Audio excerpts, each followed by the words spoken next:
আলাইকুম এভরিওয়ান। অনেকদিন ধরে আমার মাছ ভাজি খেতে ইচ্ছা করছিল। আমি মাছের নর্মাল তরকারি থেকে মাছের মুচমুচে ফ্রাইটা আমি বেশি প্রেফার করে থাকি। সো আম্মু আজকে বানিয়েই ফেলেছো, আমি আপনাদের সাথে আজকে শেয়ার করবো আম্মু সেই মজাদার ফিশ ফ্রাই রেসিপি। সো চলুন দেখে আসি। ফিশ ফ্রাইয়ের জন্য আমরা 1.5 কেজি কাছাকাছি ওজনের একটি তেলাপিয়া মাছ নিয়েছি। নিয়ে ভালো করে ক্লিন করে এখন কেটে নিব। কাটাটা একটু ডিফিকাল্ট ছিল যেহেতু মাছের ওয়েটটা একটু বেশি ছিল। তারপর আম্মু অনেক কষ্ট করে কেটেছে। মাছটাকে ভালো করে কেটে ধুয়ে এখন একটু লেবু দিয়ে মেখে হাফ অ্যান আওয়ারের মতো একটু রেস্ট রেখে দিব।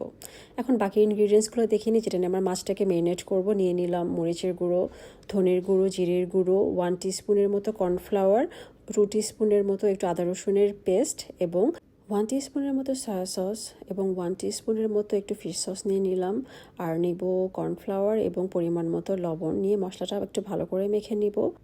অ্যাড করে দিলাম একটু সরিষার তেল, দিয়ে আরেকটু ভালো করে মেখে এখন মাছটাকে ভালো মতো মেরিনেট করে নেব।